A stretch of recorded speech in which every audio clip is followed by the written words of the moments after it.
ਸਤਿ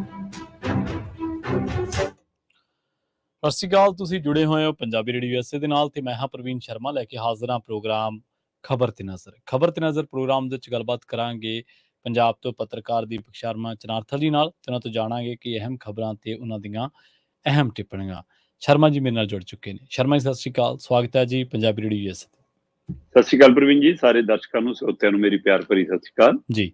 Punjabi radio USA ਨੂੰ ਇਸ ਵੇਲੇ ਤੁਸੀਂ AM FM ਸਟੇਸ਼ਨ ਦੇ ਨਾਲ ਰੇਡੀਓ ਸੈੱਟ ਤੇ ਨੈੱਟ ਤੇ mobile app social media platform YouTube ਤੇ ਸੁਣ ਰਹੇ ਹੋ, ਦੇਖ ਰਹੇ ਹੋ। ਸਾਰੇ ਹੀ ਦਰਸ਼ਕਾਂ ਦਾ ਪ੍ਰੋਗਰਾਮ ਖਬਰ ਤੇ ਨਜ਼ਰ ਦੇ ਵਿੱਚ ਸਵਾਗਤ ਹੈ।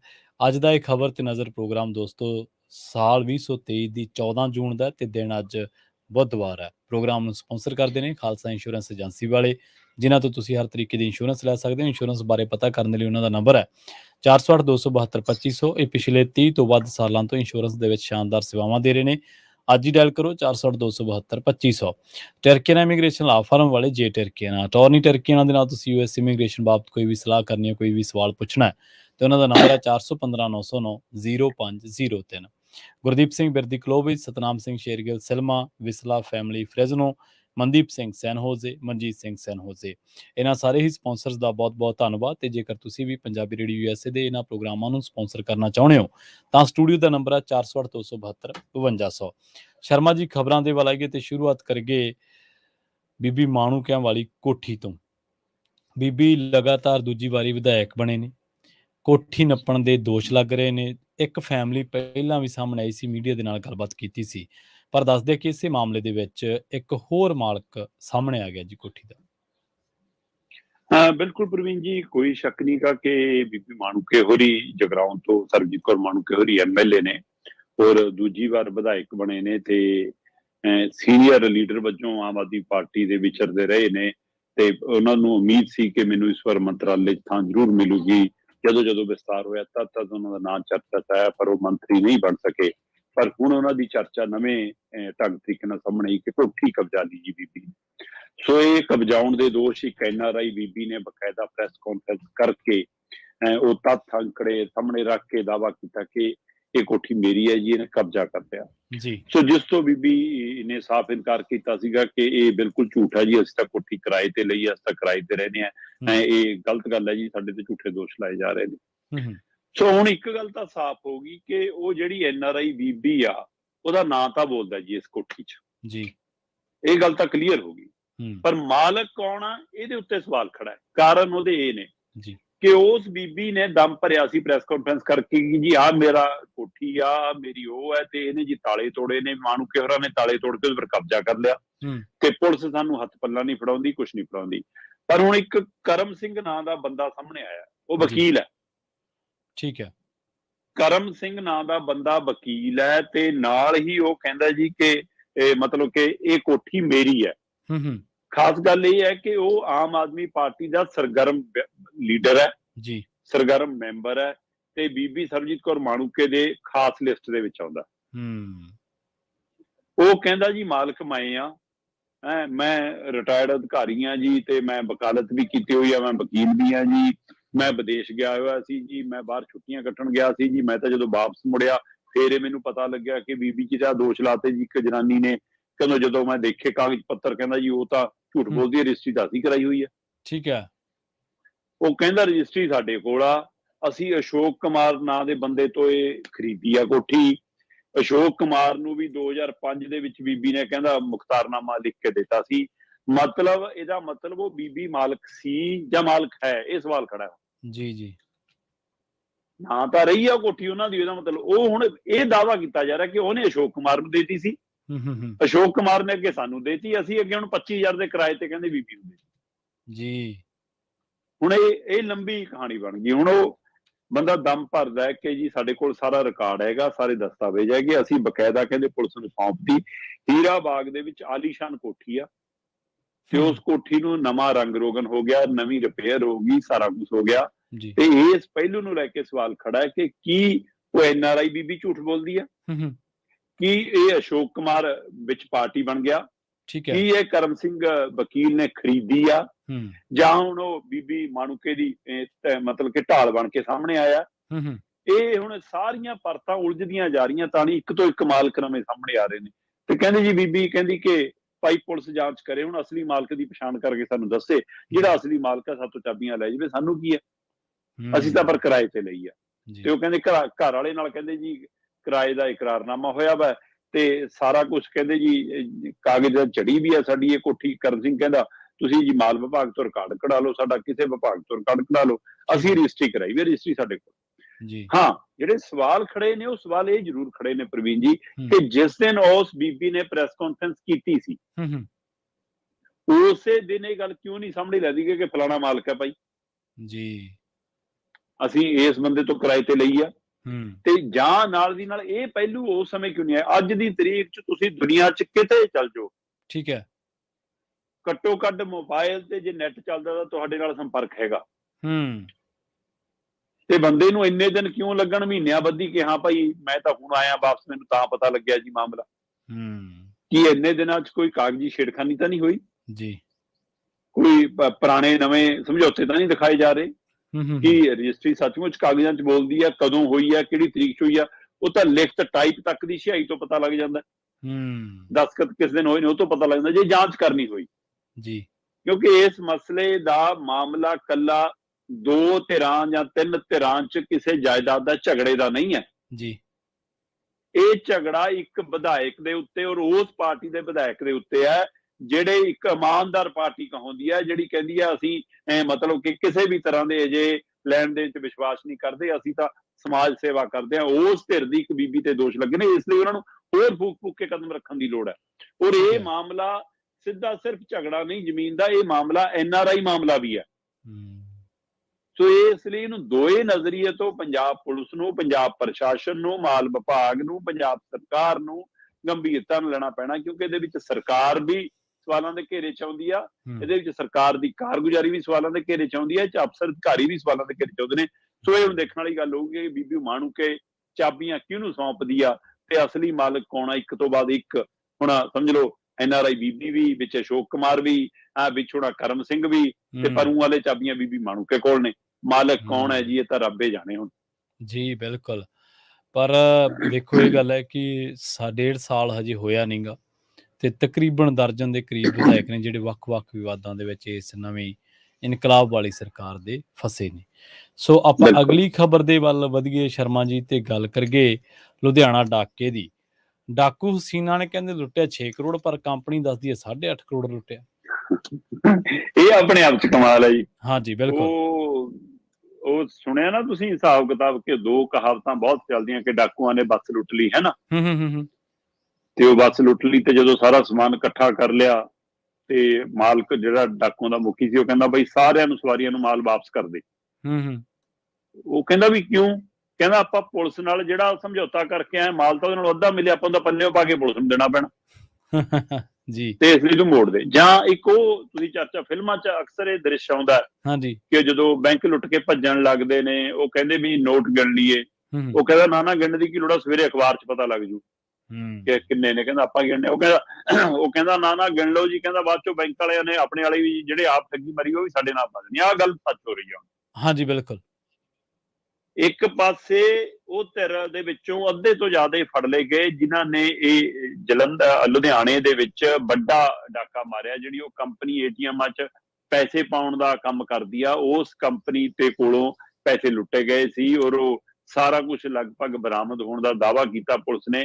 ਤੇ ਉਹਦੇ ਵਿੱਚ ਇਹ ਗੱਲ ਸਾਹਮਣੇ ਆ ਰਹੀ ਹੈ ਕਿ ਜੀ ਉਹ ਕਹਿੰਦੇ ਅਸੀਂ ਤਾਂ 6 ਕਰੋੜ 33 ਲੱਖ ਰੁਪਇਆ ਲੁੱਟਿਆ ਜੀ। ਤੇ ਇੱਧਰ ਕੰਪਨੀ ਕਹਿੰਦੀ ਜੀ ਸਾਡੇ ਕੋਲੋਂ 8 ਕਰੋੜ 49 ਲੱਖ ਰੁਪਇਆ ਲੁੱਟਿਆ ਗਿਆ ਜੀ, 8.5 ਲੱਖ। ਸੋ ਹੁਣ ਇਹ ਆਪਣੇ ਆਪ ਸਵਾਲ ਖੜਾ ਕਿ ਫਿਰ ਲੁਟੇਰਾ ਕੌਣ ਹੈ? ਜੇ ਇਹ ਖੱਪਾ, ਜਿਹੜਾ ਲੁਟੇਰਾ ਜੇ ਫੜਿਆ ਗਿਆ, ਹੁਣ ਜੇ ਉਹ ਡਾਕੂ ਹਸੀਨਾ, ਉਹ ਡਾਕੂ ਹਸੀਨਾ ਇਸ ਲਈ ਕਿ ਉਹ ਆਪਣੇ ਆਪ ਨੂੰ ਕਦੇ ਵਕੀਲ ਦੱਸਦੀ ਸੀ, ਹਨਾ, ਕਦੇ ਸਮਾਜ ਸੇਵੀ ਦੱਸਦੀ ਸੀ, ਤੇ ਉਹ ਬਾਅਦ ਚੋਂ ਨਿਕਲੀ ਡਾਕੂ ਤੇ ਕਾਲੀਆਂ ਐਨਕਾਂ ਲਾ ਕੇ, ਮਤਲਬ ਕਿ ਇੱਕ ਕਿਸੇ ਤੇ ਰੇਪ ਕੇਸ ਵੀ ਪਾਇਆ ਵਾ ਸੀ। ਉਹ ਕਚਹਿਰੀਆਂ ਆਉਂਦੀ ਹੁੰਦੀ ਸੀ, ਉੱਥੇ ਉਹਨੂੰ ਉਹ ਬੈਨ ਵਾਲਾ ਬੰਦਾ, ਜਿਹੜਾ ਮਤਲਬ ਕਿ ਪੈਸੇ ਪਾਉਣ ਵਾਲਾ ਬੰਦਾ, ਉਹ ਟੱਕਰ ਗਿਆ, ਉਹਦੇ ਨਾਲ ਹਿਸਾਬ ਕਿਤਾਬ ਹੋ ਗਿਆ ਤੇ ਉਹਨੂੰ ਕਹਿੰਦੀ ਆ ਚੱਕ ਵੈਬ ਸੀਰੀਜ਼ ਦੇਖ ਤੂੰ, ਇਸ ਵੈਬ ਸੀਰੀਜ਼ ਤੋਂ ਆਪਾਂ ਇਹ ਲੁੱਟਣਾ। 4 ਮਹੀਨੇ ਉਸ ਪਲਾਨ ਨੂੰ ਲਾਏ, ਜਿਹੜੇ ਬੰਦੇ ਸ਼ਾਮਲ ਹੋਏ ਉਹਨਾਂ ਨੂੰ ਉਹ ਵੈਬ ਸੀਰੀਜ਼ ਦਿਖਾਈ ਗਈ, ਉਹ ਅੰਗਰੇਜ਼ੀ ਵੈਬ ਸੀਰੀਜ਼ ਲੁੱਟਣ ਵਾਲੀ ਹੈ। ਫਿਰ ਉਹਦੇ ਹਿਸਾਬ ਨਾਲ ਪਲਾਨ ਬਣਿਆ ਕਿ ਐਂ ਲੁੱਟਣਾ। ਜੋ ਲੁੱਟ ਵੀ ਲਿਆ, ਪੈਸਾ ਵੀ ਅੱਡੋ ਅੱਡ ਕਰ ਲਿਆ। ਪਰ ਇਸੇ ਡਾਕੂ ਹਸੀਨਾ ਦੇ ਭਰਾ ਨੇ ਇੱਕ ਇੰਸਟਾਗ੍ਰਾਮ ਦੇ ਉੱਤੇ, ਪਤਾ ਨਹੀਂ ਸੋਸ਼ਲ ਮੀਡੀਆ ਤੇ, ਕੋਈ ਪੈਸਿਆਂ ਦੀ ਇੱਕ ਪੂਰੀ ਪਾਤੀ, ਰੀਲ ਪਾਤੀ। ਤੇ ਉਹਨੇ ਵੀ ਇੱਕ ਸਵਾਲ, ਜਦੋਂ ਕਿ ਮੋਬਾਈਲ ਕਿਸੇ ਨੇ ਨਹੀਂ ਵਰਤਿਆ ਇਹਨਾਂ ਚੋਂ, ਇਹ ਇਹਨਾਂ ਨੂੰ ਪਤਾ ਸੀ ਕਿ ਮੋਬਾਈਲ ਨਹੀਂ ਵਰਤਣਾ, ਕਿ ਜਿਹਦੀ ਤਕਨੀਕ ਨਾਲ ਅਸੀਂ ਫੜੇ ਜਾਈਏ। ਹੁਣ ਸਵਾਲ ਇਹ ਹੈ ਪ੍ਰਵੀਨ ਜੀ, ਪੁਲਿਸ ਕਹਿੰਦੀ ਕਿ ਅਸੀਂ ਮਨਜਿੰਦਰ ਸਿੰਘ ਉਰਫ ਮਨੀ, ਪਿੰਡ ਵਾਸੀ ਅਬੂਲਵਾਲ, ਜ਼ਿਲ੍ਹਾ ਲੁਧਿਆਣਾ, ਇਹ ਵੀ ਫੜ ਲਿਆ। ਅਸੀਂ ਮਨਦੀਪ ਸਿੰਘ ਉਰਫ ਵਿੱਕੀ ਵਾਸੀ ਕੋਠੇ, ਰਹੀ ਸਿੰਘ, ਹੈ ਨਾ, ਇਹ ਵੀ ਫੜ ਲਿਆ, ਹੈ ਨਾ। ਇਸੇ ਤਰ੍ਹਾਂ ਅਸੀਂ ਹਰਵਿੰਦਰ ਸਿੰਘ ਉਰਫ ਲੰਬੂ ਵਾਸੀ ਪਿੰਡ ਕੋਠੇ, ਹਰੀ ਸਿੰਘ, ਅਗਵਾੜ, ਲੋਪੇ, ਜਗਰਾਉਂ, ਇਹ ਵੀ ਫੜ ਲਿਆ। ਅਸੀਂ ਪਰਮਜੀਤ ਸਿੰਘ ਉਰਫ ਪੰਮਾ ਵਾਸੀ ਪਿੰਡ ਕੌਂਕੇ ਕਲਾਂ, ਥਾਣਾ ਸਦਰ ਜਗਰਾਉਂ, ਇਹ ਵੀ ਫੜ ਲਿਆ। ਅਸੀਂ ਹਰਪ੍ਰੀਤ ਸਿੰਘ ਵਾਸੀ ਭਾਈ ਸਾਹਿਬ ਸਿੰਘ ਨਗਰ, ਸੰਘੇੜਾ ਰੋਡ, ਬਰਨਾਲਾ, ਇਹ ਵੀ ਫੜ ਲਿਆ। ਅਸੀਂ ਕਹਿੰਦੇ ਜੀ ਆਹ 5 ਬੰਦੇ ਤਾਂ ਫੜ ਲਏ, ਤੇ 5 ਬੰਦੇ ਫੜ ਕੇ ਅਸੀਂ 5 ਕਰੋੜ ਬਰਾਮਦ ਵੀ ਕਰ ਲਿਆ। ਹਾਂ, ਜਿਹੜੇ ਨਹੀਂ ਫੜੇ ਗਏ, ਮੁੱਖ ਸਾਜ਼ਿਸ਼ ਘੜਤਾ ਜਿਹੜੀ ਡਾਕੂ ਹਸੀਨਾ, ਉਹ ਅਜੇ ਗ੍ਰਿਫਤਾਰ ਨਹੀਂ ਹੋਈ। ਮਨਜਿੰਦਰ ਸਿੰਘ ਉਰਫ ਹੈਪੀ ਹੈ ਜਿਹੜਾ ਮੇਨ, ਉਹ ਨਹੀਂ ਅਜੇ ਗ੍ਰਿਫਤਾਰ ਹੋਇਆ। ਮਨਦੀਪ ਕੌਰ ਜਿਹੜੀ ਡਾਕੂ ਹਸੀਨਾ ਦੀ ਗੱਲ ਕਰਦੇ, ਉਹ ਨਹੀਂ ਅਜੇ। ਮਨਦੀਪ ਕੌਰ ਦਾ ਘਰ ਵਾਲਾ ਜਸਵਿੰਦਰ ਸਿੰਘ ਅਜੇ ਉਹ ਨਹੀਂ ਫੜ ਹੋਇਆ। ਅਰੁਣ ਕੁਮਾਰ ਵਾਸੀ ਬਰਨਾਲਾ, ਜੇ ਉਹ ਨਹੀਂ ਫੜ ਹੋਇਆ। ਪਰ ਆ ਜਿਹੜੀ ਮਨਦੀਪ ਕੌਰ ਡਾਕੂ ਹਸੀਨਾ ਹੈ, ਇਹਦੇ ਘਰ ਦੇ ਬਾਹਰ ਤੋਂ ਗੱਡੀ ਬਰਾਮਦ ਹੋਈ, ਉਹਦੀ ਗੱਡੀ ਚੋਂ ਵੀ 1.5 ਕਰੋੜ ਰੁਪਇਆ ਮਿਲ ਗਿਆ। ਸੋ ਇਸ ਲਈ ਸਵਾਲ ਇਹ ਹੈ ਕਿ ਜੇ 5-6 ਬੰਦੇ ਫੜ ਲਏ, 5 ਕਰੋੜ ਰੁਪਇਆ ਬਰਾਮਦ ਹੋ ਗਿਆ, ਔਰ ਉਹ ਬੰਦੇ ਦਮ ਭਰਦੇ ਨੇ ਕਿ ਜੀ ਅਸੀਂ ਤਾਂ 6 ਕਰੋੜ 33 ਲੱਖ ਰੁਪਇਆ ਲੁੱਟਿਆ। ਠੀਕ ਹੈ। ਤੇ ਜੇ ਉਹ 6 ਕਰੋੜ 33 ਲੱਖ ਰੁਪਇਆ ਮੰਨ ਸਕਦੇ ਨੇ ਲੁੱਟਿਆ ਹੋਇਆ, ਤਾਂ ਫਿਰ ਉਹ 8 ਕਰੋੜ ਜੇ 49 ਲੱਖ ਲੁੱਟਿਆ ਹੁੰਦਾ ਤਾਂ ਉਹ ਵੀ ਮੰਨ ਲੈਂਦੇ। ਪਰ ਉਹਨਾਂ ਨੇ ਗਿਣਿਆ ਕਿਉਂ ਫੜੇ? ਨਹੀਂ, ਇਹਦਾ ਮਤਲਬ ਉਹਨੇ ਗਿਣਿਆ ਹੋਊਗਾ, ਜਾਂ ਇਹਦਾ ਮਤਲਬ ਉਹਦੇ ਵਿੱਚ ਡਾਕੂ ਦੇ ਉੱਤੋਂ ਵੀ ਕਿਸੇ ਨੇ ਡਾਕਾ ਮਾਰਿਆ ਉਹਨਾਂ ਚੋਂ ਆਪਸ ਚ। ਹਾਂ, ਬਿਲਕੁਲ। ਜਾਂ ਕਿਸੇ ਨੇ ਉਹਨਾਂ ਨੂੰ ਵੰਡ ਚ ਭਰਮ ਭੁਲੇਖਾ ਪਾਇਆ, ਕਿਸੇ ਹੋਰ ਨੇ ਪੈਸਾ ਗੋਲ ਕਰਤਾ, ਜਾਂ ਕੰਪਨੀ ਗੋਲ ਕਰ ਰਹੀ ਹੈ। ਕੰਪਨੀ ਦਾ ਮਾਮਲਾ ਇਹ ਹੈ, ਪੁਲਿਸ ਕਹਿੰਦੀ ਆ ਕਿ ਜਿਸ ਦਿਨ ਦੀ ਅਸੀਂ ਇਸ ਮਸਲੇ ਦੀ ਜਾਂਚ ਪੜਤਾਲ ਕਰ ਰਹੇ ਸੀ, ਕੰਪਨੀ ਨੂੰ ਵੀ ਇਹ ਗੱਲ ਪਤਾ ਸੀ ਕਿ ਜਿਹੜੀ ਗੱਡੀ ਸਾਡੀ ਲੁੱਟੀ ਗਈ ਆ ਉਹਦੇ ਵਿੱਚ GPS ਸਿਸਟਮ ਹੈਗਾ, ਪਰ ਸਾਨੂੰ ਉਹਦੀ ਸਹੀ ਜਾਣਕਾਰੀ ਨਹੀਂ ਦੇ ਰਹੀ ਸੀ ਜੀ।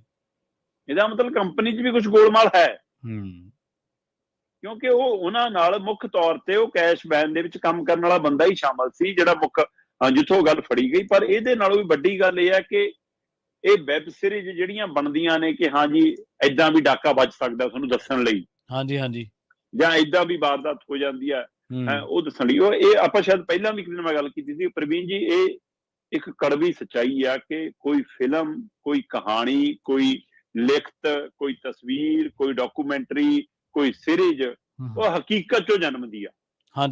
ਜੋ ਕਾਰਾ ਵਾਪਰਿਆ ਹੁੰਦਾ, ਪਰ ਉਹ ਕਾਰਾ ਕਿਸੇ ਮੁਲਕ 'ਚ, ਕਿਸੇ ਕਸਬੇ 'ਚ, ਕਿਸੇ ਸ਼ਹਿਰ 'ਚ, ਜਾਂ ਉਹਦਾ ਫੈਲਾਅ, ਉਹਦਾ ਪ੍ਰਸਾਰ ਛੋਟੇ ਪੱਧਰ ਤੇ ਹੁੰਦਾ। ਪਰ ਡਾਕੂਮੈਂਟਰੀ ਉਸ ਨੂੰ ਦੁਨੀਆ ਭਰ ਨੂੰ ਸੁਚੇਤ ਕਰਨ ਲਈ, ਜਾਂ ਫਿਲਮ ਸੁਚੇਤ ਕਰਨ ਲਈ ਬਣਦੀ ਕਿ ਦੇਖੋ ਜੀ ਏਦਾਂ ਵੀ ਹੋ ਗਿਆ। ਪਰ ਉਹ ਤੋਂ ਸੁਚੇਤ ਹੋਣ ਦੀ ਬਜਾਏ ਲੋਕ ਡਾਕਾ ਮਾਰਨ ਦਾ ਤਰੀਕਾ ਲੱਭ ਲੈਂਦੇ ਨੇ ਕਿ ਅੱਛਾ ਐਂ ਵੀ ਡਾਕਾ ਮਾਰ ਸਕਦੇ ਆ। ਜਿਹੜੀ ਗਲਤੀ ਇਹਨਾਂ ਨੇ ਕੀਤੀ ਬਸ ਆਪਾਂ ਉਹ ਨਹੀਂ ਕਰਨੀ। ਸੋ ਇਸ ਲਈ ਉਹ ਵੈਬ ਸੀਰੀਜ਼ ਇਹਨਾਂ ਦੇ ਹਥਿਆਰ ਬਣੀ। ਹੁਣ ਡਾਕੂ ਹਸੀਨਾ ਅਜੇ ਫਰਾਰ ਹੈ ਜੀ, ਉਹਦਾ ਘਰ ਵਾਲਾ ਅਜੇ ਫਰਾਰ ਹੈ, ਉਹਦਾ ਮਿੱਤਰ ਅਜੇ ਫਰਾਰ ਹੈ, ਤੇ ਪੈਸੇ ਜੀ ਬਰਾਮਦ ਕਰ ਲਏ, ਹੈ ਨਾ। ਤੇ ਉਹਦੇ ਭਰਾ ਨੇ ਸਟੋਰੀ ਪਾਈ ਸੀ ਇਸ ਤੋਂ, ਔਰ ਉਹਨਾਂ ਨੂੰ ਇਹ ਵੀ ਪਤਾ ਸੀਗਾ ਕਿ ਆਪਾਂ ਲੁੱਟਣਾ ਕਿੱਦਣ ਹੈ, ਕਿਉਂਕਿ ਸ਼ਨੀ ਐਤਵਾਰ ਨੂੰ ATM 'ਚ ਕੈਸ਼ ਪੈਂਦਾ ਨੀਗਾ ਤੇ ਸ਼ੁੱਕਰਵਾਰ ਨੂੰ ਕੈਸ਼ ਆਉਂਦਾ ਹੈ, ਇਸ ਲਈ ਕਹਿੰਦੇ ਕੰਪਨੀ ਕੋਲ ਵਾਧੂ। ਉਹਨਾਂ ਨੂੰ ਅੰਦਾਜ਼ਾ ਸੀ ਕਿ 11 ਕਰੋੜ ਦੇ ਲਗਭਗ ਇਸ ਦਿਨ ਕੈਸ਼ ਹੋ ਸਕਦਾ, ਪਰ ਕਹਿੰਦੇ ਉਹਨਾਂ ਦੇ ਹੱਥ ਲੱਗਿਆ ਕਹਿੰਦੇ 6 ਕਰੋੜ 33 ਲੱਖ ਹੈ। ਪਰ ਉਹ ਹੀ ਉਹਨਾਂ ਦਾ ਦਾਅਵਾ ਹੈ, ਤੇ ਪਰ ਕੰਪਨੀ ਦਾ ਦਾਅਵਾ ਕਿ 8 ਕਰੋੜ 49 ਲੱਖ ਰੁਪਏ ਤੋਂ ਲੁੱਟਿਆ ਗਿਆ। ਹੁਣ ਇਹ ਦੇਖਣ ਵਾਲੀ ਗੱਲ ਹੈ ਕਿ ਇਹ ਡਾਕੂ ਹਸੀਨਾ ਤੇ ਉਹਦੀ ਟੀਮ ਲੁੱਟ ਕੇ ਲੈ ਗਈ, ਜਾਂ ਕੋਈ ਹੋਰ ਵੀ ਲੁੱਟਣ ਵਾਲਾ ਵਿੱਚ ਹੈਗਾ। ਉਹ ਲੁਟੇਰਾ ਕੌਣ ਹੈ, ਕਿ ਕੰਪਨੀ ਹੈ, ਜਾਂ ਅੰਦਰ ਹੀ ਇੱਕ ਗਰੋਹ ਦੇ ਅੰਦਰ ਇੱਕ ਹੋਰ ਗਰੋਹ ਨੇ ਠੱਗੀ ਮਾਰੀ ਆ। ਪਰ ਪੁਲਿਸ ਦੀ ਇਸ ਕਾਮਯਾਬੀ ਨੂੰ ਲੈ ਕੇ ਵੀ ਲੋਕ ਸ਼ਾਬਾਸ਼ੀ ਦੇ ਰਹੇ ਨੇ ਕਿ ਇੰਨੀ ਜਲਦੀ ਰਿਕਵਰੀ ਨਹੀਂ, ਏਦਾਂ ਨਹੀਂ ਹੁੰਦੀ। ਸੋ ਪੁਲਿਸ ਨੇ ਪੈਸਾ ਬਰਾਮਦ ਕਰਕੇ ਵੀ, ਔਰ ਕੁਝ ਮੁਰਲੇ ਧਿਰਾਂ ਨੂੰ ਫੜ ਕੇ ਵੀ, ਜੋ ਇੱਕ ਉਦਾਹਰਨ ਪੇਸ਼ ਕੀਤੀ ਹੈ, ਕਾਬਿਲ ਤਾਰੀਫ ਹੈ। ਜੀ। ਪਰ ਕਈ ਵਾਰੀ ਨਾ ਬੰਦਾ ਜਿਹੜਾ ਇੰਸਪਾਇਰ ਹੁੰਦਾ ਇਹਨਾਂ ਫਿਲਮਾਂ ਤੋਂ, ਉਹ ਇਹ ਭੁੱਲ ਜਾਂਦਾ ਕਿ ਫਿਲਮਾਂ ਦੇ ਵਿੱਚ ਫਿਕਸ਼ਨ ਬਹੁਤ ਜ਼ਿਆਦਾ ਹੁੰਦੀ ਹੈ। ਜਿਹੜੀ ਚੀਜ਼ ਇੱਕ ਵਾਪਰੀ ਹੈ ਉਹਨੂੰ ਉਹਦਾ 200% ਵੱਡਾ ਕਰਕੇ ਉਹ ਦਿਖਾਇਆ ਜਾਂਦਾ, ਤੇ ਵਿੱਚ ਬਹੁਤ ਸਾਰੀਆਂ ਚੀਜ਼ਾਂ ਦਾ ਮਿਸ਼ਰਣ ਵੀ ਹੁੰਦਾ। ਮੰਨ ਲਓ ਇਹਨਾਂ ਨੂੰ ਪਤਾ ਨਹੀਂ ਸੀ ਪੁਲਿਸ ਨੈਟਵਰਕ ਕੀ ਹੈ, ਸਾਈਬਰ ਕ੍ਰਾਈਮ ਕਿਵੇਂ ਕੰਮ ਕਰਦਾ, ਇਹਨਾਂ ਨੇ ਤਾਂ ਇੱਕ ਲੁੱਟ ਵੇਖ ਲਈ। ਇਹ ਇਸ ਤਰ੍ਹਾਂ ਦੀ ਪਹਿਲਾਂ ਇੱਕ ਫਿਲਮ ਅਮਿਤਾਭ ਬੱਚਨ ਦੀ ਸੀ ਜਿਹਦੇ 'ਚ ਅੱਖਾਂ ਤੋਂ ਸਜਾ ਕੇ ਬੰਦੇ ਫਿਲਮ ਲੁੱਟਦੇ ਦਿਖਾਈ ਦਿੰਦੇ। ਹਾਂ, ਉਹ ਮੇਰਾ ਖਿਆਲ ਉਹਦੀ ਅਜੇ ਦੇਵਗਨ ਦੀ ਵਾਈਫ ਹਾਂਜੀ ਕੀ ਹੈ, ਕਜੋਲ ਨਾਲ ਸ਼ਾਇਦ ਬਣੀ ਸੀ ਉਹ, ਹੈ ਨਾ? ਹਾਂਜੀ ਸ਼ਾਇਦ ਕਾਫੀ ਸ਼ਾਇਦ ਪੁਰਾਣੀ ਫਿਲਮ ਆਂਖਿਓ ਦਾ ਨਾਮ ਸੀ, ਮੇਰੇ ਫਿਲਮ ਹੀ ਯਾਦ ਹੈ, ਪਰ ਜੋ ਤੁਸੀਂ ਵੈਬ ਸੀਰੀਜ਼ ਅੱਛਾ। ਦਾ ਜ਼ਿਕਰ ਕੀਤਾ ਤੇ ਉਹ ਮੇਰੇ ਯਾਦ ਆ ਗਿਆ ਵੀ ਕਿ ਉਹ ਇਸ ਤਰ੍ਹਾਂ ਹੂੰ। ਦਾ ਦਿੱਤਾ ਸੀਗਾ, ਪਰ ਇਹ ਫਿਕਸ਼ਨ ਦੇ ਕੰਮ ਹੁੰਦੇ ਨੇ ਇਸ ਤਰ੍ਹਾਂ ਫਿਲਮਾਂ ਤਾਂ ਫਿਰ ਜਿਹੜੀਆਂ ਵੈਬ ਸੀਰੀਜ਼ ਜਾਂ ਡਾਕੂਮੈਂਟਰੀਜ਼ ਤਾਂ ਇਨਸਾਨੀਅਤ ਉੱਤੇ ਬੜੀਆਂ ਬਣੀਆਂ, ਭੁੱਖੇ ਮਰਦੇ ਲੋਕਾਂ ਨੂੰ ਲੋਕ ਪਾਣੀ ਪਿਆਉਂਦੇ, ਕਿਤੇ ਰੋਟੀ ਖਵਾਉਂਦੇ, ਬਿਲਕੁਲ, ਉਹਨਾਂ ਤੋਂ ਬਿਲਕੁਲ, ਵੀ ਬਿਲਕੁਲ। ਇੰਸਪਾਇਰ ਹੋਣਾ ਬਣਦਾ ਫਿਰ। ਹੂੰ। ਜੀ ਪਰ ਫਿਰ ਇੱਕ ਹੋਰ ਵੱਡੀ ਗੱਲ ਹੈ ਇਹਦੇ 'ਚ ਵੀ, ਖਬਰਾਂ 'ਚ ਹੀ ਹੈ, ਖਬਰਾਂ ਵੀ ਵੈਸੇ ਐਕਸਪੋਜ਼ ਕਰਦੀਆਂ ਨੇ ਕਰਪਟ ਪੋਲੀਟੀਕਲ ਸਿਸਟਮ ਨੂੰ, ਤੇ ਕਈ ਵੈਬ ਸੀਰੀਜ਼ ਬੜੀਆਂ ਸ਼ਾਨਦਾਰ ਬਣੀਆਂ, ਉੱਥੋਂ ਅਸੀਂ ਕੋਈ ਮਤਲਬ ਸਬਕ ਨਹੀਂ ਲੈਂਦੇ ਉਹਨਾਂ ਚੀਜ਼ਾਂ ਤੋਂ। ਜੀ। ਅਗਲੀ ਖਬਰ ਦੇ ਵੱਲ ਵਧੀਏ ਸ਼ਰਮਾ ਜੀ, ਤੇ ਗੱਲ ਕਰੀਏ ਐਸਸੀ ਸਰਟੀਫਿਕੇਟ ਦਾ।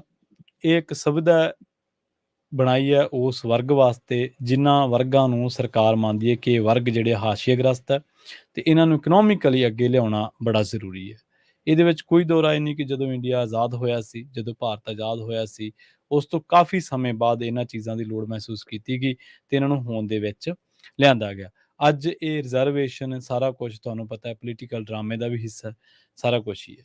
ਚਰਚਾ ਬੜੀ ਹੋ ਰਹੀ ਹੈ ਐਸਸੀ ਸਰਟੀਫਿਕੇਟ ਦੀ ਇੱਕ ਸਿੰਗਰ ਦੇ ਸੰਦਰਭ ਦੇ ਨਾਲ, ਪਰ ਇੱਕ ਖਬਰ ਇਹਦੇ ਨਾਲ ਹੀ ਜੁੜੀ ਹੋਰ ਸਾਹਮਣੇ ਆ ਰਹੀ ਹੈ, ਉਹ ਇਹ ਹੈ ਕਿ ਪੰਜਾਬ ਦੇ ਵਿੱਚ ਉਹਨਾਂ ਫਿਰਕਿਆਂ ਜਾਤਾਂ ਦੇ ਵੀ ਐਸਸੀ ਸਰਟੀਫਿਕੇਟ ਬਣੇ ਹੈ ਜਿਹੜੀਆਂ ਅਸਲ ਦੇ ਵਿੱਚ ਪੰਜਾਬ ਦੇ ਵਿੱਚ ਹੈ ਹੀ ਨਹੀਂ, ਤੇ ਜੇਕਰ ਪੰਜਾਬ ਦੇ ਵਿੱਚ ਸ਼ਡਿਊਲ ਕਾਸਟ ਕੈਟੇਗਰੀ ਹੈ ਹੀ ਨਹੀਂ, ਤੇ ਫਿਰ ਉਹਦੇ ਸਰਟੀਫਿਕੇਟ ਕਿਹੜੇ ਮਹਾਂਪੁਰਸ਼ਾਂ ਨੇ ਬਣਾਤੇ ਜਾਂ ਕਿਹੜੇ ਉਹਨਾਂ ਅਫਸਰਾਂ ਨੇ ਬਣਾਤੇ ਜਿਨ੍ਹਾਂ ਨੂੰ ਇੰਨਾ ਵੀ ਨਹੀਂ ਵੇਖਣ ਦਾ ਟਾਈਮ ਲੱਗਿਆ ਕਿ ਭਾਈ ਇਹ ਹੈਗਾ ਕਿ ਨਹੀਂ ਪੰਜਾਬ 'ਚ।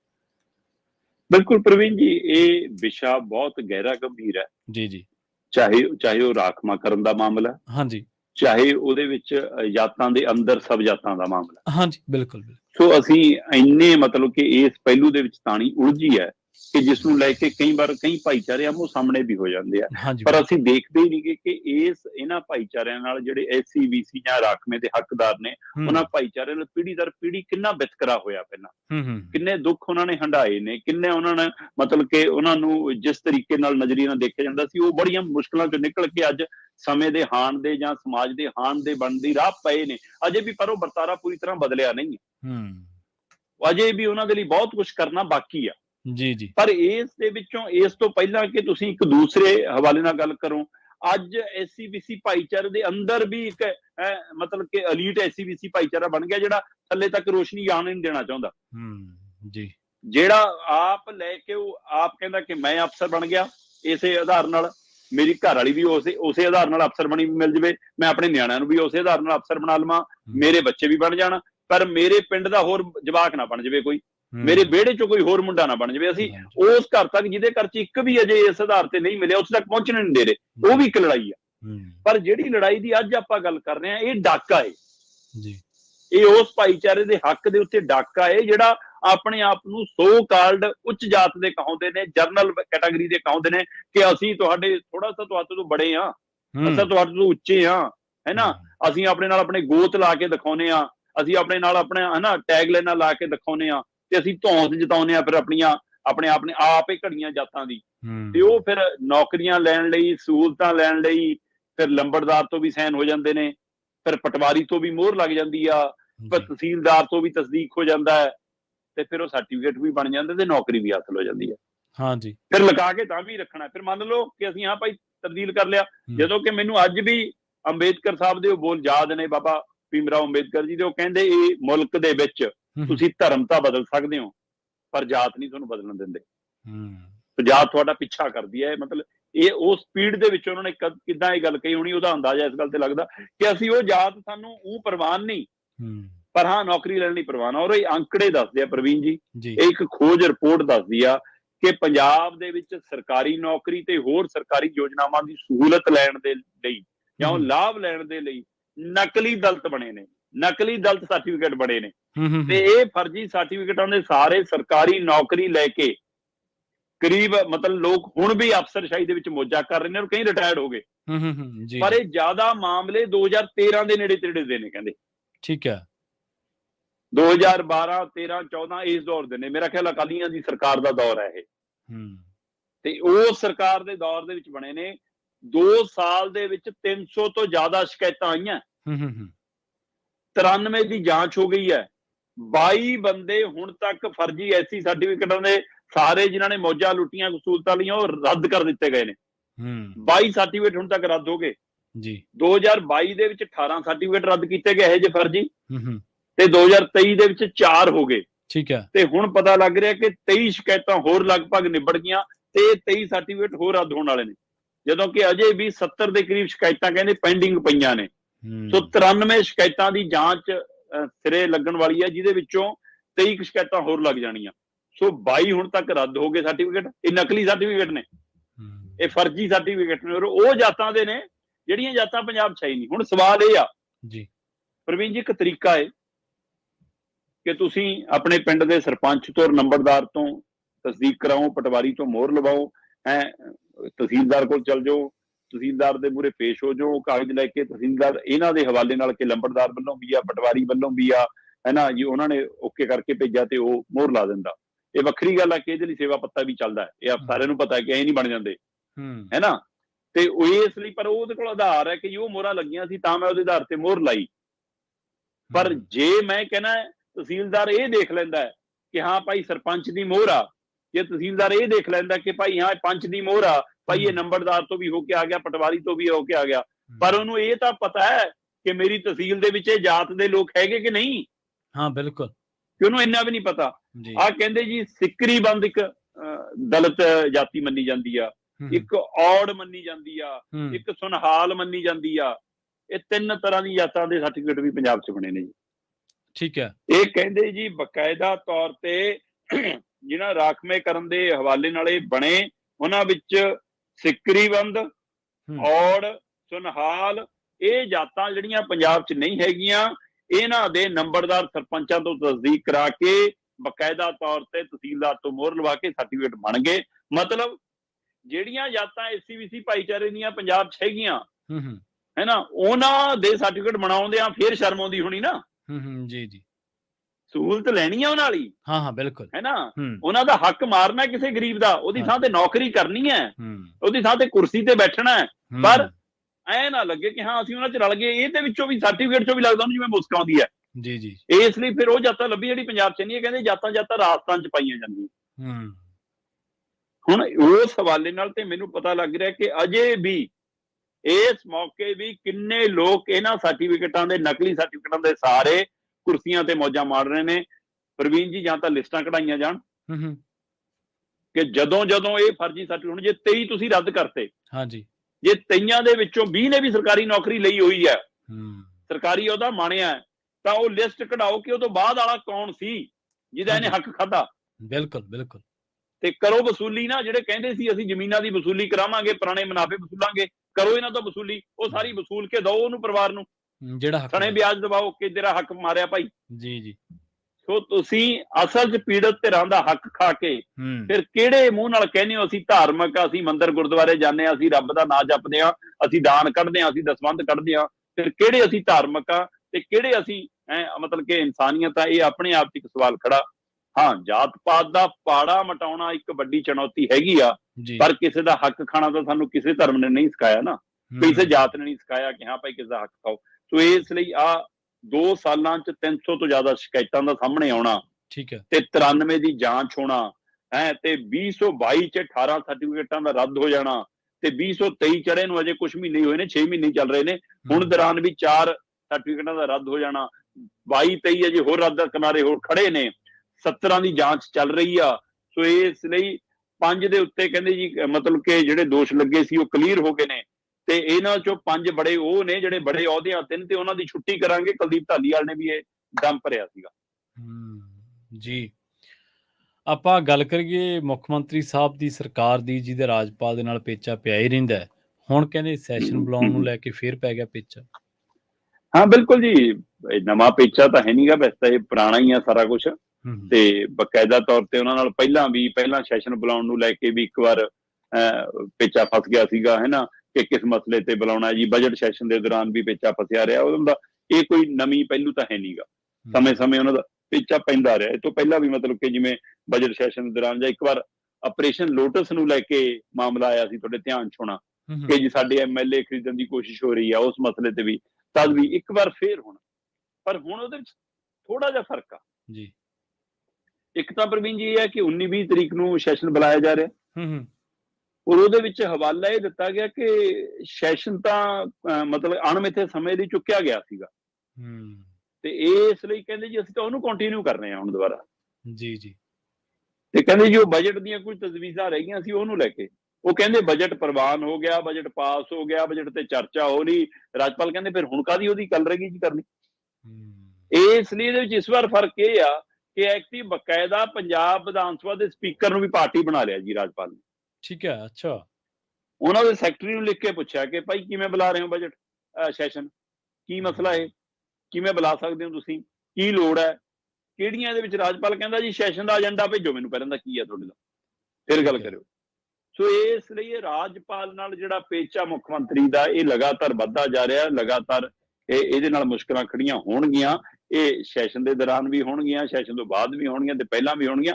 ਤੇ ਥੋੜਾ ਜਿਹਾ ਹਾਸੋਹੀਣਾਪਣ ਵੀ ਬਣਦਾ ਜਾ ਰਿਹਾ ਦੋਵਾਂ ਦੇ ਲਈ, ਸਰਕਾਰ ਲਈ ਵੀ ਤੇ ਰਾਜਪਾਲ ਦੇ ਲਈ ਵੀ। ਤੇ ਹੁਣ ਇਸ ਵਾਰ ਉਹਨਾਂ ਨੇ ਬਕਾਇਦਾ ਤੌਰ ਤੇ ਮਤਲਬ ਕਿ ਵਿਧਾਨ ਸਭਾ ਦੇ ਜਿਹੜਾ ਸਕੱਤਰ ਹੈ ਉਹਨੂੰ ਵੀ ਚਿੱਠੀ ਭੇਜ ਕੇ ਵਿੱਚ ਸ਼ਾਮਲ ਕੀਤਾ ਕਿ ਤੁਸੀਂ ਵੀ ਜਵਾਬ ਦਿਓ ਭਾਈ ਕਿ ਕਿਹੜੇ ਕਾਨੂੰਨ ਦੇ ਤਹਿਤ ਤੁਸੀਂ ਬੁਲਾ ਰਹੇ ਹੋ ਸੈਸ਼ਨ, ਕੀ ਇਹਦੀ ਜ਼ਰੂਰਤ ਹੈ, ਕੀ ਇਹਦੀ ਲੋੜ ਹੈ, ਕਿਹੜਾ ਇਹਦਾ ਏਜੰਡਾ ਹੈ। ਸੋ ਦੇਖਦੇ ਹਾਂ ਜੀ ਇਹ ਮਾਮਲਾ ਕਿੱਥੇ ਤੱਕ ਵੱਧਦਾ। ਜੀ, ਜੀ, ਜੀ।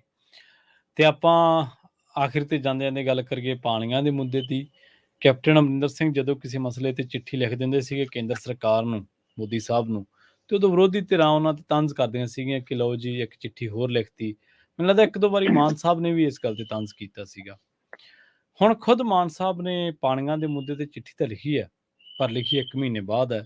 ਤੇ ਜੇਕਰ ਵਿਰੋਧੀਆਂ ਦੇ ਨਿਸ਼ਾਨੇ ਤੇ ਉਦੋਂ ਵਾਲਾ ਮੁੱਖ ਮੰਤਰੀ, ਚਾਹੇ ਉਹ ਕੋਈ ਵੀ ਸੀ, ਚਾਹੇ ਮੁੱਖ ਮੰਤਰੀ ਕੈਪਟਨ ਅਮਰਿੰਦਰ ਸਿੰਘ ਸੀਗੇ, ਚਾਹੇ ਉਹ ਚੰਨੀ ਸੀਗੇ, ਚਾਹੇ ਪ੍ਰਕਾਸ਼ ਸਿੰਘ ਬਾਦਲ ਰਹੇ ਨੇ, ਤੇ ਜੇਕਰ ਉਦੋਂ ਵਾਲੇ ਮੁੱਖ ਮੰਤਰੀ ਦੀ ਚਿੱਠੀ ਲਿਖਣ ਤੇ ਇਤਰਾਜ਼ ਵਿਰੋਧੀ ਧਿਰਾਂ ਨੂੰ ਹੋ ਸਕਦਾ ਤੇ ਚਿੱਠੀ ਨੇ ਮਸਲੇ ਤਾਂ ਹੁਣ ਵੀ ਨਹੀਂ ਹੱਲ ਕਰਨੇ।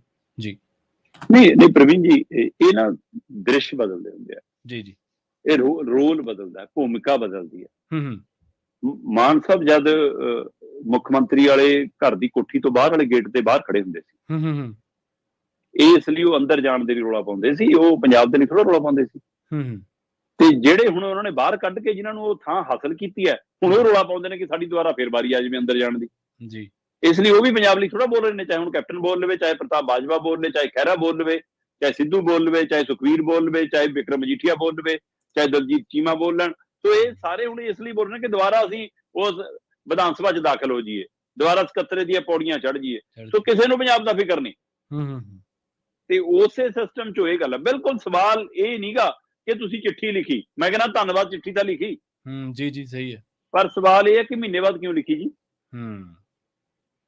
ਤੁਸੀਂ ਸਕਿੰਟ ਨਹੀਂ ਲਾਉਂਦੇ ਤੁਕਬੰਦੀ ਕਰਕੇ ਟਵੀਟ ਕਰਨ ਨੂੰ। ਬਿਲਕੁਲ। ਤੁਸੀਂ ਮਿੰਟਾਂ ਸਕਿੰਟਾਂ 'ਚ ਜਵਾਬ ਦਿੰਦੇ ਹੋ। ਟੀਮ ਐਡੀ ਬੜੀ ਰੱਖੀ ਆ, ਤੇ ਫਿਰ ਆਹ ਤਕਨੀਕੀ ਕੰਮਾਂ ਦੇ ਲਈ ਵੀ ਟੀਮ ਤੁਹਾਡੇ ਕੋਲ ਹੋਊਗੀ ਜਨਾਬ। ਵਕੀਲ ਹੈਗੇ ਤੁਹਾਡੇ ਕੋਲ, ਅਫਸਰ ਹੈਗੇ, ਚੀਫ ਸੈਕਟਰੀ ਹੈਗਾ, ਤੁਹਾਡਾ ਪ੍ਰਿੰਸੀਪਲ ਸੈਕਟਰੀ ਹੈਗਾ, ਤੁਹਾਡੇ ਕੋਲ ਅਮਲਾ ਫਾਲਾ ਹੈਗਾ, ਤੁਹਾਡੇ ਕੋਲ ਸਾਰੀਆਂ 33-34 ਗੱਡੀਆਂ 'ਚ ਕੋਈ ਤਾਂ ਬੈਠਦਾ ਹੀ ਹੋਣਾ ਜਿਹੜਾ ਨਾਲ ਘੁੰਮਦੇ ਨੇ। ਜੀ। ਸੋ ਕਿੱਥੇ ਨੇ ਉਹ ਮਹੀਨੇ ਬਾਅਦ ਚਿੱਠੀ ਲਿਖਣਾ? ਕੀ ਕੋਈ ਫਾਈਲ ਗੁੰਮ ਹੋ ਗਈ ਸੀ? ਕੋਈ ਜਾਣਕਾਰੀ ਹਾਸਲ ਨਹੀਂ ਸੀ? ਕਿਉਂ? 15 ਮਈ ਦਾ ਮਾਮਲਾ ਹੈ ਕਿ ਜਦੋਂ ਕੇਂਦਰ ਨੇ ਚਿੱਠੀ ਲਿਖ ਕੇ ਕਿਹਾ BBMB ਨੂੰ ਕਿ ਤੁਹਾਨੂੰ ਅਧਿਕਾਰ ਦਿੱਤਾ, ਤੁਹਾਨੂੰ ਛੂਟ ਦਿੱਤੀ, ਕੋਈ NOC ਨਾ ਦਿਓ, ਹਿਮਾਚਲ ਜਿਵੇਂ ਚਾਹਵੇ ਤੁਹਾਡਾ ਪਾਣੀ ਵਰਤ ਲਵੇ। ਠੀਕ ਹੈ। ਤੇ ਤੁਰੰਤ ਰਿਐਕਟ ਕਿਉਂ ਨਹੀਂ? ਮੈਂ ਉਸ ਦਿਨ ਵੀ ਗੱਲ ਕੀਤੀ ਸੀ ਕਿ ਭਾਈ ਇਹ ਮਾਮਲਾ ਕੱਲਾ ਹਿਮਾਚਲ ਨੂੰ ਪਾਣੀ ਵਰਤਣ ਦੀ ਆਗਿਆ ਦਾ ਨਹੀਂ ਹੈ। ਇਹ ਮਾਮਲਾ ਹਿਮਾਚਲ ਤੋਂ ਪੰਜਾਬ ਨੂੰ ਬਾਈਪਾਸ ਕਰਕੇ ਪਾਣੀ ਹਰਿਆਣੇ ਤੋਂ ਹੁੰਦਿਆਂ ਹੋਏ ਗੁਜਰਾਤ ਤੱਕ ਲੈ ਕੇ ਜਾਣ ਦਾ ਹੈ। ਜੀ। ਇਹ ਮਾਮਲਾ ਸਰਸਵਤੀ ਨਦੀ ਦੇ ਹਵਾਲੇ ਨਾਲ ਘੱਗਰ ਦੇ ਵਿੱਚ ਸਤਲੁਜ ਨੂੰ ਪਾਉਣ ਦਾ ਹੈ ਜੀ। ਤੇ ਉਸ ਦੇ ਰਾਹੀਂ ਇਹ ਪਾਣੀ ਉੱਥੇ ਵੇਚਣਾ ਵੋਟਾਂ ਦੇ ਰੂਪ 'ਚ ਕਿ ਲਓ ਤੁਹਾਡੇ ਲਈ ਮਿੱਠਾ ਪਾਣੀ ਲਿਆਂਦਾ, ਹੁਣ ਤੁਹਾਨੂੰ ਅਰਬ ਸਾਗਰ ਦਾ ਖਾਰਾ ਪਾਣੀ ਪੀਣ ਦੀ ਲੋੜ ਨਹੀਂ ਜੀ। ਤੋ ਇਹ ਇਸ ਲਈ ਉਹ ਪਹੁੰਚੇ ਜਾਂ ਨਾ ਪਹੁੰਚੇ, ਪਰ ਵੋਟਾਂ ਤੋਂ ਪਹਿਲਾਂ ਸੁਨੇਹਾ ਪਹੁੰਚਾਉਣਾ ਹੈ। ਇਹ ਉਹਦੀ ਇੱਕ ਕੜੀ ਹੈ। ਤੇ ਹਿਮਾਚਲ 'ਚ ਜਿਹੜੀ ਪਾਰਟੀ ਦੀ ਸਰਕਾਰ ਹੈ ਉਹ ਵੀ ਨੈਸ਼ਨਲ ਪਾਰਟੀ ਹੈ ਜੀ। ਇਸ ਲਈ ਉਹ ਵੀ ਉਸੇ ਰਾਹ ਤੇ ਦਿੱਲੀ ਵਾਲੇ ਕੇਂਦਰ ਵੀ ਉਸੇ ਰਾਹ। ਪਰ ਸਵਾਲ ਇਹ ਹੈ ਕਿ ਪੰਜਾਬ ਦਾ ਮੁੱਖ ਮੰਤਰੀ ਚੁੱਪ ਕਿਉਂ? ਬਿਲਕੁਲ ਸਹੀ ਹੈ। ਇੱਥੇ ਪਾਣੀਆਂ ਤੇ ਕਹਿੰਦੇ ਮੋਰਚੇ ਲੱਗ ਜਾਂਦੇ ਸੀ, ਚਾਹੇ ਝੂਠੇ ਸੱਚੇ ਸੀ। ਇੱਥੇ ਪਾਣੀਆਂ ਤੇ ਸੈਸ਼ਨ ਬੁਲਾਏ ਜਾਂਦੇ ਸੀ, ਇੱਥੇ ਪਾਣੀਆਂ ਤੇ ਮਤੇ ਪੈਂਦੇ ਸੀ, ਚਾਹੇ ਰਾਜਨੀਤਿਕ ਡਰਾਮਾ ਸੀ। ਤੇ ਹੁਣ ਵਾਲੇ ਤਾਂ ਸੈਸ਼ਨ ਬੁਲਾ ਰਹੇ ਨੇ ਕੇਜਰੀਵਾਲ ਲਈ, ਤੇ ਪੰਜਾਬ ਵਾਲੇ ਮਸਲੇ ਤੁਸੀਂ ਇਹਨੂੰ ਚਿੱਠੀ ਲਿਖਤੀ ਤੇ ਉਹ ਵੀ 1 ਮਹੀਨੇ ਬਾਅਦ। 15 ਮਈ ਦੀ ਚਿੱਠੀ ਦਾ ਜਵਾਬ 15 ਜੂਨ ਨੂੰ ਜੀ। ਵਾਹ ਜਨਾਬ। ਤੇ ਇਹਦਾ ਮਤਲਬ ਤੁਸੀਂ ਖਾਨਾ ਪੂਰਤੀ ਕਰ ਰਹੇ ਹੋ, ਕੇਂਦਰ ਮੂਰੇ ਗੋਡੇ ਟੇਕ ਚੁੱਕੇ ਹੋ। ਲਾਓ ਧਰਨੇ, ਤੁਸੀਂ ਤਾਂ ਧਰਨਿਆਂ 'ਚ ਜੰਮੀ ਪਾਰਟੀ ਹੋ। ਹੂੰ। ਜਾਓ ਦਿੱਲੀ ਮੂਹਰੇ ਡਟ ਕੇ ਬੈਠੋ, 92 ਐਮਐਲਏ ਤੁਹਾਡੇ ਕੋਲ, ਮੁੱਕਦੇ ਨਹੀਂ। ਜੇ ਇਕੱਲੇ ਮੰਤਰੀ ਦੇ ਘਰ ਮੂਹਰੇ ਵੀ ਇੱਕ ਦਾ ਬੂਹਾ ਖੜਕਾਉਣ ਲਈ ਖੜ ਜਾਓ ਤਾਂ ਵੀ ਬਹੁਤ ਹੋ ਜੀ। ਤੇ ਪਰ ਮੈਨੂੰ ਨਹੀਂ ਲੱਗਦਾ 92 ਚੋਂ 91 ਨੇ ਕਿਸੇ ਨੇ ਚਿੱਠੀ ਤੇ ਦਸਤਖਤ ਵੀ ਕੀਤੇ ਹੋਣ, ਜਾਂ ਕਿਸੇ ਨੇ ਟਵੀਟ ਵੀ ਕੀਤਾ ਹੋਵੇ, ਜਾਂ ਕੋਈ ਬੋਲਿਆ ਹੋਵੇ। ਆ ਮੁੱਖ ਮੰਤਰੀ ਸਾਹਿਬ ਦੀ ਚਿੱਠੀ ਆਈ ਆ ਹੁਣ, ਚਲੋ ਧੰਨਵਾਦ ਜੀ, ਇੰਨਾ ਕੁ ਪੰਜਾਬ ਲਈ ਬੋਲੇ ਤਾਂ ਅਸੀਂ ਚਿੱਠੀ ਲਿਖ ਕੇ ਬੋਲੇ ਚਾਹੇ, ਜੀ। ਪਰ ਹੁਣ ਲਾਈਵ ਕਿਉਂ ਨਹੀਂ, ਹੁਣ ਬਿਆਨ ਕਿਉਂ ਨਹੀਂ, ਹੈ ਨਾ, ਹੁਣ ਟਵੀਟ ਕਿਉਂ ਨਹੀਂ, ਹੁਣ ਤਾੜਨਾ ਕਿਉਂ ਨਹੀਂ, ਹੁਣ ਆਰ ਪਾਰ ਦੀ ਜੰਗ ਦਾ ਹਵਾਲਾ ਕਿਉਂ ਨਹੀਂ। ਤੇ ਚਿੱਠੀ ਮਹਿਜ ਡਰਾਮਾ ਹੈ, ਔਰ ਪੰਜਾਬ ਦੇ ਪਾਣੀਆਂ ਤੇ ਡਾਕਾ ਵੱਜ ਗਿਆ। ਬੀਬੀਐਮਬੀ ਚੋਂ ਅਗਲੇ ਨੇ ਪੰਜਾਬ ਦਾ ਹੱਕ ਖੋਲਿਆ, ਬੀਬੀਐਮਬੀ ਚ ਪੰਜਾਬ ਦੇ ਅਧਿਕਾਰੀ ਲਾਉਣ ਤੋਂ ਪਾਸਾ ਵੱਟ ਲਿਆ, ਹੈ ਨਾ। ਪਾਣੀਆਂ ਦੇ ਸਾਡੇ ਦੀ ਨਪਾਈ ਨਹੀਂ ਹੁੰਦੀ, ਤਲਾਈ ਨਹੀਂ ਹੁੰਦੀ, ਮੁੜ ਕੇ ਸਾਡਾ ਤੈਅ ਨਹੀਂ ਹੁੰਦਾ। ਜਿਹੜਾ ਸੂਬਿਆਂ ਨੂੰ ਜਾਣਾ ਉਹ ਤੈਅ ਉਹਨਾਂ ਜਾਈ ਜਾਂਦਾ, ਸਾਡੇ ਵਾਲਾ ਹਿੱਸਾ ਘਟਦਾ ਘਟੀ ਜਾਵੇ, ਸਾਡੇ ਕੋਲ ਪਾਣੀ ਘੱਟ ਬਚੇ ਨਾ ਬਚੇ, ਪਰ ਜਦੋਂ ਹੜ੍ਹ ਆਉਣ ਫਿਰ ਅਸੀਂ ਨਹੀਂ ਲੈਣਾ ਜੀ, ਹੁਣ ਤੁਸੀਂ ਰੱਖੋ ਜੀ ਪਾਣੀ ਜੀ। ਤੇ ਇਸ ਲਈ ਇਹ ਚਿੱਠੀ ਮਹਿਜ ਖਾਨਾ ਪੂਰਤੀ ਆ, ਇਹ ਤੋਂ ਇਲਾਵਾ ਕੁਛ ਨਹੀਂ। ਕੀ ਇਹ ਚਿੱਠੀ ਕੇਜਰੀਵਾਲ ਰਾਘਵ ਚੱਡਾ ਤੇ ਹੁਕਮਾਂ ਤੇ ਲਿਖੀ ਗਈ ਆ, ਕਿਉਂਕਿ ਇਹਦੇ ਨਾਲ ਕੇਂਦਰੀ ਰਾਜਨੀਤੀ ਨੂੰ ਬਲ ਮਿਲਦਾ, ਇਸ ਲਈ ਇਹਦਾ ਵਿਰੋਧ ਉਹਨੇ ਨਹੀਂ ਕਰਨਾ। ਇਸ ਲਈ ਕੀ ਹਦਾਇਤ ਕੀਤੀ ਆ ਪੰਜਾਬ ਸਰਕਾਰ ਨੂੰ, ਜਾਂ ਮਾਨ ਸਾਹਿਬ ਦੀਆਂ, ਮਾਨ ਸਰਕਾਰ ਦੀਆਂ ਕਿਹੜੀਆਂ ਮਜਬੂਰੀਆਂ ਨੇ ਕਿ ਉਹ ਪੰਜਾਬ ਦੇ ਪਾਣੀਆਂ ਦੇ ਹੱਕੀ ਮਸਲੇ ਦੇ ਉੱਤੇ ਵੀ ਕਾਗਜ਼ੀ ਪੱਤਰੀ ਬੋਲਦੇ ਨੇ, ਜ਼ੁਬਾਨ ਰਾਹੀਂ ਕਿਉਂ ਨਹੀਂ ਬੋਲਦੇ। ਜੀ। ਸ਼ਰਮਾ ਜੀ, ਇਹਨਾਂ ਖਾਸ ਖਬਰਾਂ ਤੇ ਖਾਸ ਜਾਣਕਾਰੀਆਂ ਦੇਣ ਦੇ ਲਈ ਤੁਹਾਡਾ ਬਹੁਤ ਧੰਨਵਾਦ ਜੀ। ਸਮਾਂ ਇਜਾਜ਼ਤ ਨਹੀਂ ਦਿੰਦਾ ਜੀ। ਪ੍ਰੋਗਰਾਮ ਖਬਰ ਤੇ ਨਜ਼ਰ ਨੂੰ ਆਪਾਂ ਇੱਥੇ ਹੀ ਸਮਾਪਤ ਕਰਾਂਗੇ। ਪੰਜਾਬੀ ਰੇਡੀਓ USA ਤੇ ਪ੍ਰੋਗਰਾਮਾਂ ਦਾ ਸਿਲਸਿਲਾ ਲਗਾਤਾਰ ਜਾਰੀ ਹੈ। ਤੁਸੀਂ ਜੁੜੇ ਰਹੋ ਪੰਜਾਬੀ ਰੇਡੀਓ USA ਦੇ ਨਾਲ। ਤੇ ਆਖਿਰ ਦੇ ਵਿੱਚ ਇੱਕ ਵਾਰ ਫਿਰ ਤੋਂ ਤੁਹਾਨੂੰ ਸਭ ਨੂੰ ਪਿਆਰ ਸਤਿਕਾਰ ਸਹਿਤ ਸਤਿ ਸ਼੍ਰੀ ਅਕਾਲ।